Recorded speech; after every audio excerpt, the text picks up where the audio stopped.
हे guys, welcome.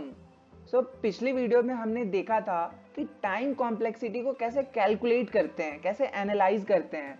तो इस example पे हमने कैलकुलेट किया था और इसकी कैलकुलेशन कुछ इस तरह से आई थी, ऑर्डर ऑफ 3 + 5n, या फिर यूं कहें तो बिग ऑफ 3 + 5n।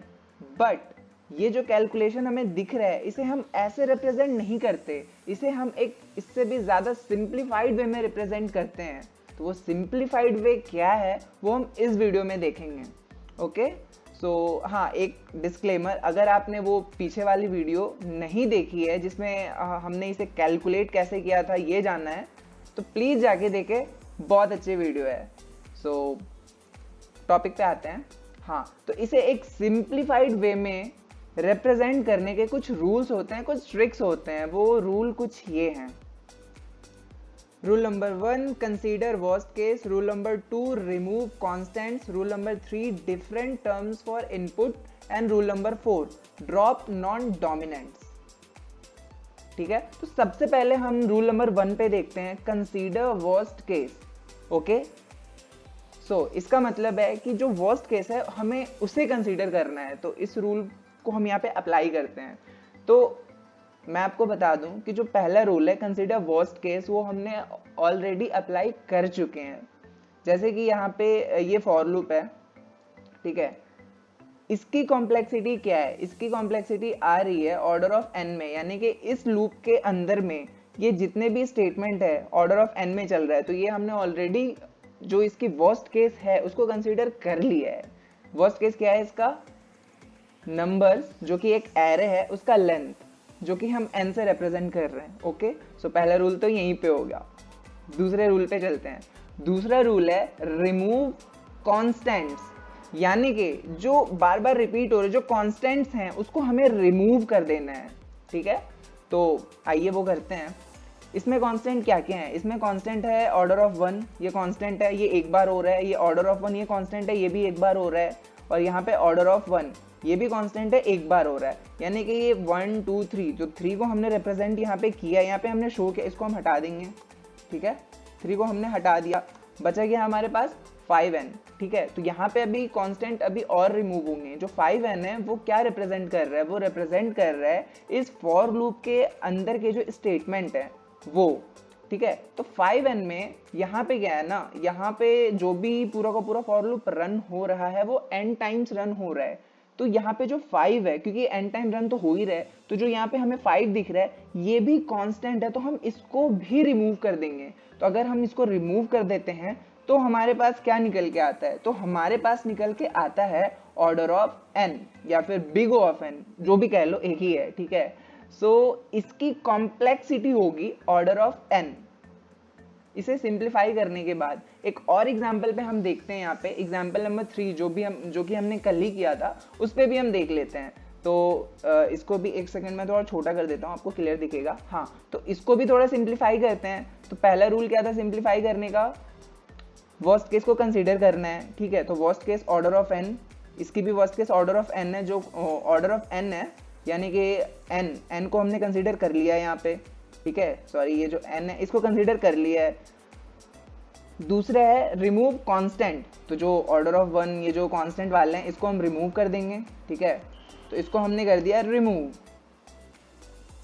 उसको भी रिमूव कर दिया। और ये 10 के n के पहले जो 10 है, जो कि यहाँ पे 1 2 3 4 5 1 2 3 4 5 5 + 5 10 हो रहा है। तो ये जो है 10 हमारा वो भी कांस्टेंट है, तो हम इसको भी रिमूव कर देंगे। इसको भी हम रिमूव कर दिए, तो इसकी कॉम्प्लेक्सिटी हमारे सामने क्या आई? ऑर्डर ऑफ n, जो कि एक सिंप्लीफाइड वे है रिप्रेजेंट करने का कॉम्प्लेक्सिटी को, बिग O को। ठीक है, तो ये था हमारा एक सिंप्लीफाइड वे में कैसे रिप्रेजेंट करना है किसी भी इंटरव्यू में, या फिर इन जनरल इंटरव्यू नहीं भी है तो इन जनरल हम इसे ऐसे ही रिप्रेजेंट करते हैं। ओके, सो ये दोनों रूल तो हमारे जस्टिफाई हो गए और इससे हमने सक्सेसफुली कैलकुलेट कर लिया। अब आते हैं रूल नंबर 3 पे। रूल नंबर 3 है different terms for inputs. Means कि अलग अलग इनपुट के लिए अलग अलग टर्म्स को हम कंसीडर करेंगे। एक एग्जांपल के थ्रू दिखाता हूँ आपको। यहाँ पे हम किसी दूसरे एग्जाम्पल पे जाते हैं जो कि मैंने पहले टाइप करके रख लिया है। यहाँ पे क्या है, यहाँ पे एक बार और रूल देखते हैं, डिफरेंट टर्म्स फॉर इनपुट्स, यानी कि अलग अलग इनपुट के लिए हम अलग अलग टर्म्स लेंगे यहाँ पे। तो यहाँ पे फॉर एग्जाम्पल इससे पहले वाले एग्जाम्पल में जो भी हमारा फंक्शन था वो एक ही एरे को एक्सेप्ट कर रहा था, ठीक है। बट इस एग्जाम्पल में क्या है, यहाँ पे दो एरे को एक्सेप्ट कर रहा है, ठीक है। तो यहाँ पे दो एरे अलग अलग है, यानी कि दो अलग अलग इनपुट हैं, ओके। सो यहाँ पे क्या है, हम इसको कैलकुलेट अगर करें तो ये ऑर्डर ऑफ 1 होगा, ये ऑर्डर ऑफ 1 होगा, ये ऑर्डर ऑफ 1 होगा, जो कि कांस्टेंट टाइम में है और जिसे हमें कंसीडर नहीं करना है, उसको हटा देना है, हटा दिए। अब हम इस पे आते हैं, ये क्या है, ये लूप चल रहा है नंबर्स 1 डॉट लेंथ, यानी कि ये जो पहला एरे है नंबर्स 1 इसके लेंथ तक चलेगा, ठीक है। और जो दूसरा फॉर लूप है ये नंबर्स 2 डॉट लेंथ, यानी कि जो दूसरा एरे है नंबर्स 2 इसके लेंथ तक चलेगा, यानी कि जितना लंबा है उतना लंबा ये फॉर लूप चलेगा, प्रोसेस होगा।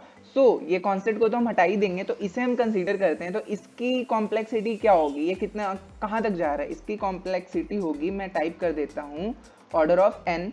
तो इस इनपुट के लिए हमने n को रिप्रेजेंट कर लिया, n को कंसीडर कर लिया, यानी कि n के थ्रू हम दिखा रहे हैं कि नंबर्स 1 का लेंथ है।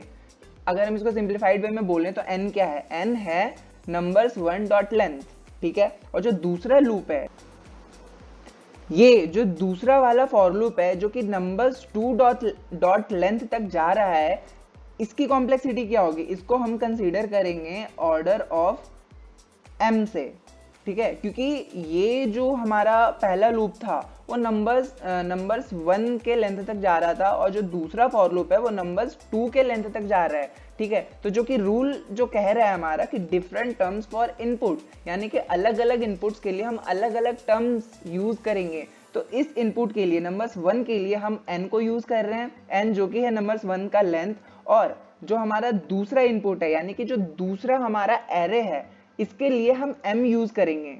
m क्या है हमारा, सिंपली नंबर्स 2 का जो लेंथ है वो, ठीक है। तो इसकी कॉम्प्लेक्सिटी क्या होगी, इसकी कॉम्प्लेक्सिटी होगी हमारी big O of n plus m, यहाँ पे मैं एक बार और आपको बताना चाहता हूँ कि यहाँ पे जो हमने n लिया है हम कुछ भी ले सकते हैं, a b c d x y z कुछ भी ले सकते हैं। सेम गोज विथ यहाँ पे भी हम a b c d कुछ भी ले सकते हैं, यहाँ पे हम a भी ले सकते हैं b भी ले सकते हैं, यानी कि यहाँ पे order of a plus b भी हो सकता है।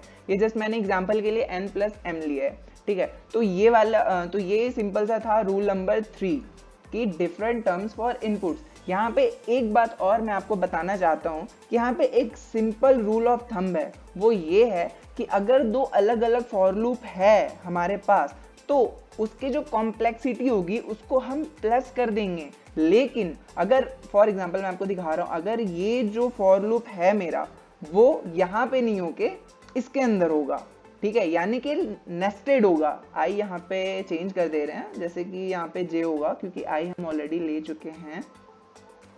1 सेकेंड, हाँ। तो अगर जो हमारा फॉर लूप है वो नेस्टेड होगा तो यहाँ पे सिंपली हमें प्लस नहीं करना है, हमें करना है मल्टीप्लाई। सिंपल सा रूल है कि अगर फॉर लूप नेस्टेड है तो हमें कुछ नहीं सोचना है, मल्टीप्लाई करना है। और अगर ये फॉर लूप नेस्टेड नहीं है, मींस कि अलग है फॉर लूप, तो बस सिंपल सा हमें है कि हमें प्लस कर देना है।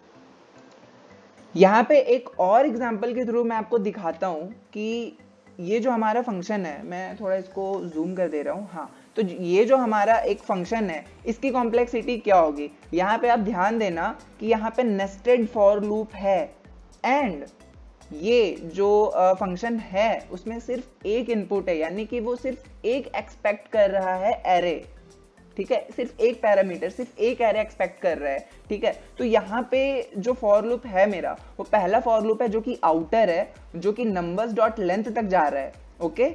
एंड जो दूसरा फॉर लूप है जो कि इनर फॉर लूप है वो भी नंबर्स डॉट लेंथ तक जा रहा है। तो इसकी कॉम्प्लेक्सिटी क्या होगी, इसकी कॉम्प्लेक्सिटी होगी, सिंपल है, order of n।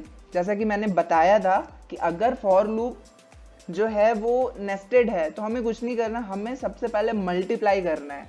So n multiplied by जो यहाँ पे नंबर्स डॉट लेंथ है जो कि इनर है, उसको भी, अब यहाँ पे इनपुट तो एक ही है तो हम n से ही रिप्रेजेंट कर रहे हैं तो दोनों का n से ही करेंगे, सो n इंटू n, ठीक है। तो इसकी कॉम्प्लेक्सिटी है order of n into n, जिसको हम ऐसे भी दिखाते हैं। अब n इंटू n है, इसका मतलब है n स्क्वायर, ठीक है। तो ये था हमारा रूल नंबर 3 जो कि था डिफरेंट टर्म्स फॉर इनपुट।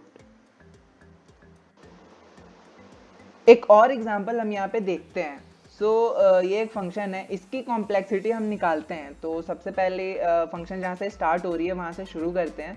ये तो कांस्टेंट है, ये भी कांस्टेंट है, ये भी कांस्टेंट है, और जैसा कि मैंने बताया था कि जो कांस्टेंट को तुम रिमूव कर देते हैं तो इसको हम कंसीडर ही नहीं करते, ठीक है। तो ये फॉर लूप है, इसकी कॉम्प्लेक्सिटी क्या होगी? इसकी कॉम्प्लेक्सिटी होगी, हम एनालाइज करते हैं कि नंबर 1 डॉट लेंथ, यानी कि नंबर 1 का जो लेंथ है वहां तक ये आइटरेट होगा, तो इसकी कॉम्प्लेक्सिटी होगी ऑर्डर ऑफ n, ठीक है।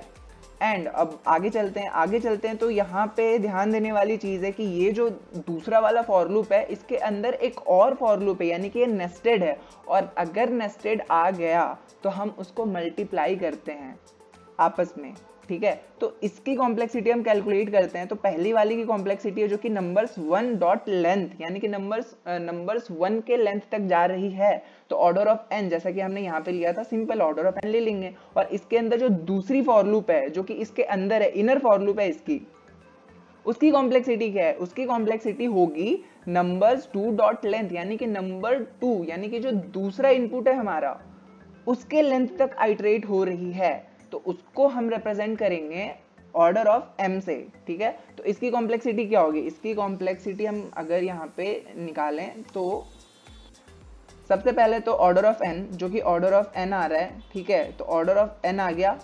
उसके बाद अब ये फॉर लूप अलग है एंड ये फॉर लूप अलग है, तो जो दो अलग अलग फॉर लूप हैं, यानी कि यहाँ पे नेस्टेड फॉर लूप नहीं है, तो हम प्लस करेंगे, जैसा कि मैंने आपको बताया है, simple rule of thumb, plus करेंगे, प्लस किए। अब उसके बाद जो दूसरा फॉर लूप है उसमें देखेंगे, तो दूसरे फॉर लूप में क्या हो रहा है? दूसरे फॉर लूप का कॉम्प्लेक्सिटी है ऑर्डर ऑफ n, उसके बाद ऑर्डर ऑफ m, यानी कि ये जो ऑर्डर ऑफ m है ये ऑर्डर ऑफ n के अंदर है, मतलब कि ये नेस्टेड फॉर लूप है। अब जहां पे नेस्टेड फॉर लूप आता है तो मैंने आपको बताया था सिंपल रूल ऑफ थंब, हम यहाँ पे मल्टीप्लाई करेंगे।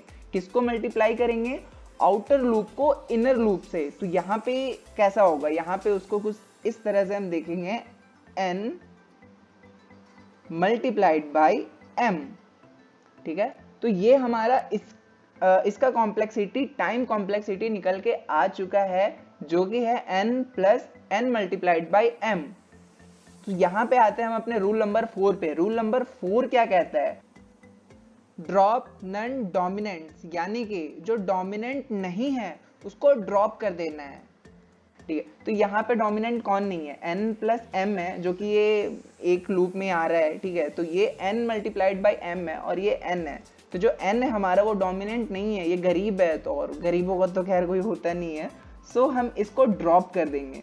कैसे ड्रॉप करेंगे? एक सेकेंड, सॉरी, हाँ, इसको हम ड्रॉप कर देंगे। तो इसकी कॉम्प्लेक्सिटी मेरी निकल के क्या आ गई? n multiplied by m। ये था चारों रूल जिसके थ्रू आप एक किसी भी एरे को, सॉरी एरे नहीं, किसी भी टाइम कॉम्प्लेक्सिटी को एनालाइज करने के बाद, कैलकुलेट करने के बाद एक सिंप्लीफाइड वे में रिप्रेजेंट करते हैं, जो कि ऐसे ही किया जाता है। ये थे वो चारों रूल्स, या फिर आप इसे ट्रिक्स कह लो, आप इसे नोट डाउन कर लो या फिर स्क्रीनशॉट भी ले सकते हो, ठीक है। अगर आपको वीडियो अच्छी लग रही है प्लीज़ सब्सक्राइब करें, ओके।